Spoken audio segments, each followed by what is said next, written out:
Welcome students. Today I am going to explain you the second chapter of functional communication. आज मैं आपको functional communication का second chapter explain करने वाली हूँ. The name of the second chapter is exploring space.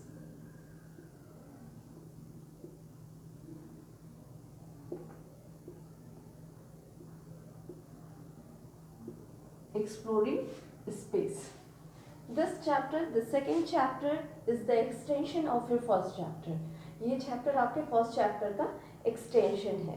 I mean to से जहाँ पे आपका फर्स्ट चैप्टर एंड हुआ है वहीं से आपका सेकेंड चैप्टर स्टार्ट हो रहा है. Your first chapter has been ended with the introduction of communication satellites. आपका फर्स्ट चैप्टर जो है वो कंप्लीट हुआ था कम्युनिकेशन सैटेलाइट्स के through. And this chapter is going to describe you about the types of satellites and how we can send the satellite into the space. So let's understand the chapter. चलिए chapter समझते हैं. Before starting about the chapter, I just want to make you clear what is the meaning of exploring. Exploring means क्या होता है? सबसे पहले हमें समझना होगा what is the meaning of exploring. Exploring means to know more and more about anything, about space. To know more and more about is known as exploring. किसी भी चीज़ के बारे में ज़्यादा से ज़्यादा जानना is called explore. Explore करना उसको. So that is called exploring space. See, if we want to know about the space, अगर हमें space के बारे में जानना हो, how we can get the information? How can we get the information about the space? Only through the satellite. We are having only one option. हमारे पास सिर्फ एक ऑप्शन है कि हम सैटेलाइट के थ्रू वहाँ की इंफॉर्मेशन ले सकते हैं.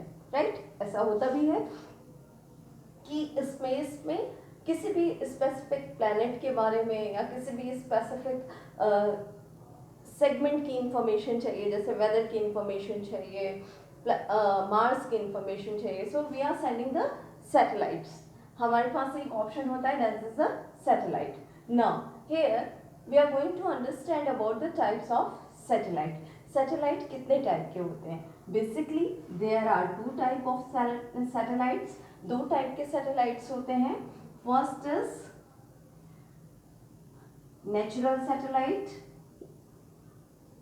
First आपका होता है that is the natural satellite, and second one that is the artificial satellite. Artificial, or you can say man-made satellite. Man-made satellite. Right? There are two types of satellite. First one is the natural satellite, and second one is the artificial or man-made satellites. Now, let's understand what type of satellites are known as natural satellite. किस type के satellite को हम natural satellite कह रहे हैं? Basically natural satellite are those satellite which are given by God, or you can say it is already exist in our universe. वो satellite जो already हमारे यूनिवर्स में एग्जिस्ट करते हैं, जो ईश्वर के द्वारा दिए हुए होते हैं, उन्हें हम क्या कहते हैं? Natural satellite. Like moon is a natural satellite. Moon revolves around the earth. So this is called natural satellite. Natural satellites are those satellites which is given by God, which are given by God and which already exist in universe. Whereas artificial satellites are those satellites which are made by the human being. Artificial satellites कैसे होते हैं? वो satellite जो human being के द्वारा बनाए गए होते हैं, मैन मेड सैटेलाइट्स होते हैं. आज के टाइम में आपने देखा होगा मीन्स आए दिन आप means after every 6 month 4 month 3 months आप देखते हैं कि कोई एक नया सैटेलाइट लॉन्च किया गया. So this is the example of artificial satellites. और जो एक स्पेसिफिक आप कह सकते हैं एक स्पेसिफिक पर्पस के लिए भेजा जाता है. कहीं की इंफॉर्मेशन, हमें मार्स की इंफॉर्मेशन चाहिए या फिर हमें किसी स्पेसिफिक प्लैनेट की इंफॉर्मेशन चाहिए, तो उसके लिए हम क्या करते हैं? आर्टिफिशियल सैटेलाइट सेंड करते हैं. मीन्स वहाँ पे जो हम सैटेलाइट भेज रहे हैं उसे हम क्या कहते हैं? आर्टिफिशियल सैटेलाइट्स कहते हैं. नेक्स्ट, अभी लास्ट चैप्टर में हमने पढ़ा था कम्युनिकेशन सैटेलाइट्स. तो कम्युनिकेशन सैटेलाइट आपके क्या हुए? नेचुरल या फिर artificial satellite? Obviously communication satellites आपके क्या हुए? आर्टिफिशियल सैटेलाइट्स हुए जो कि मैन मेड होते हैं और स्पेसिफिकली वो कम्युनिकेशन डिवाइसेस को सपोर्ट करने के लिए भेजे जाते हैं. So that type of satellites are known as artificial satellites. Now in next paragraph you come to know that how we can send the satellite into the space. अब next paragraph में बताया गया है कि अगर हमें एक आर्टिफिशियल सैटेलाइट स्पेस में भेजना है तो हमारे पास क्या ऑप्शन है या क्या मीन्स है जिसके थ्रू हम भेज सकते हैं. So as we all very well know that we are having only one option. हम सबको पता है हमारे पास सिर्फ एक ऑप्शन होता है and that is called rocket.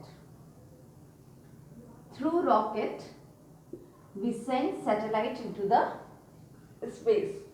Rocket के थ्रू हम क्या करते हैं, सैटेलाइट को स्पेस में भेजते हैं. Right, we are having only one option, rocket. Rocket is the only carrier which carry satellite into the space. अब नेक्स्ट क्वेश्चन हो रहा है कि क्या रॉकेट के अलावा और कोई ऑप्शन हमने ट्राई नहीं किया था या कोई और मीन्स नहीं था जिसके थ्रू हम सैटेलाइट स्पेस पे भेज सके. ऑब्वियसली वी ट्राइड, हम लोगों ने ट्राई किया था. We tried to send satellite into the space through a great gun. एक ग्रेट गन के थ्रू भेजने की कोशिश की गई थी but it was not possible. As you know कि the mechanism of a great gun, किसी भी गन की मैकेनिज्म क्या है, it gives a sudden force. Gun जो है वो सडन फोर्स देता है.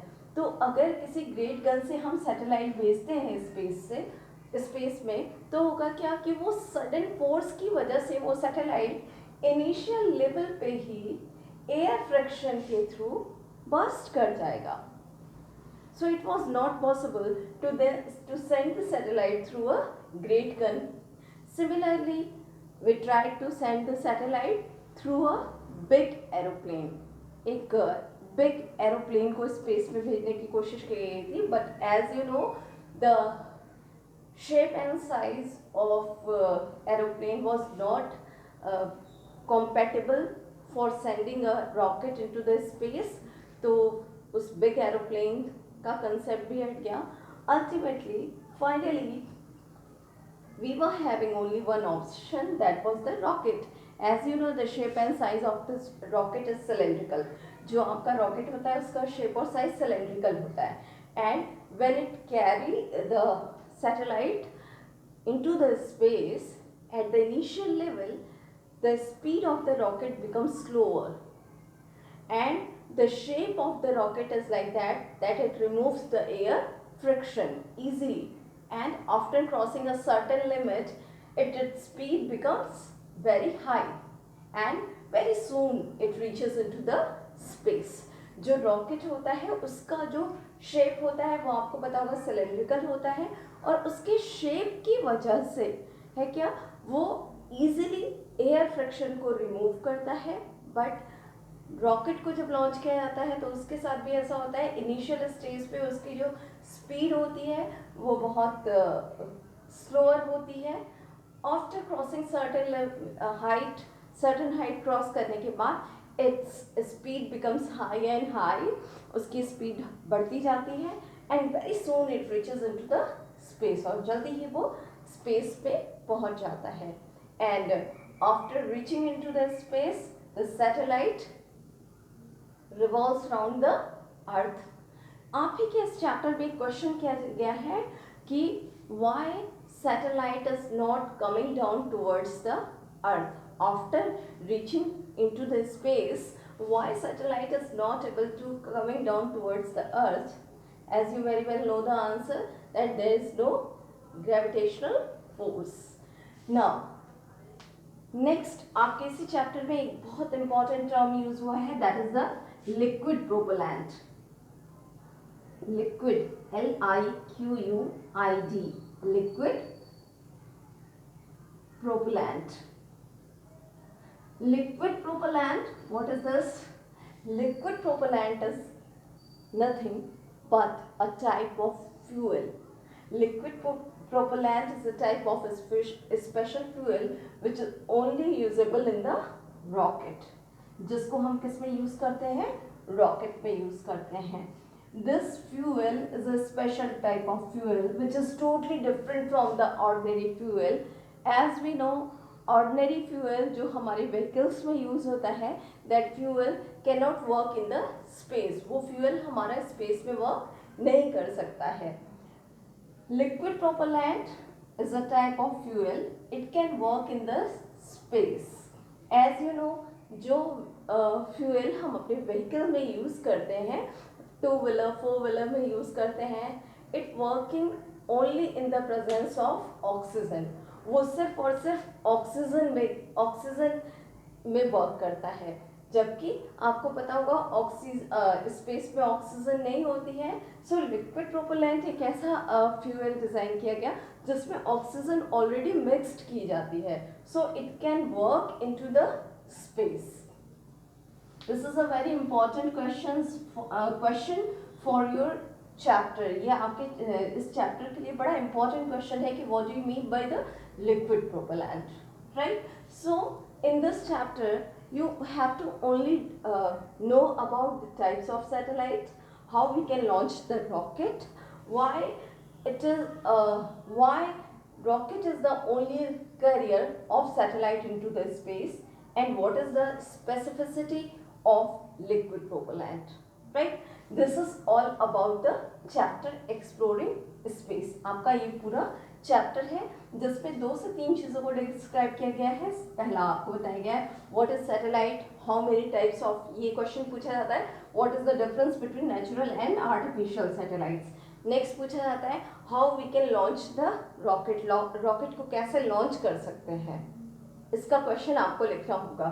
Next what is the quality of liquid propellant, या फिर क्वेश्चन सिंपल आता है what do you mean by liquid propellant, liquid propellant है क्या. कुछ लोग प्रोपेलेंट की स्पेलिंग ही गलत कर देते हैं. सो इन मिस्टेक से बचना होगा. And this is all about the chapter. अभी हमने सिर्फ चैप्टर समझा है, इसके क्वेश्चन आंसर मैं आपको PDF के थ्रू सेंड करूँगी. Okay, thank you.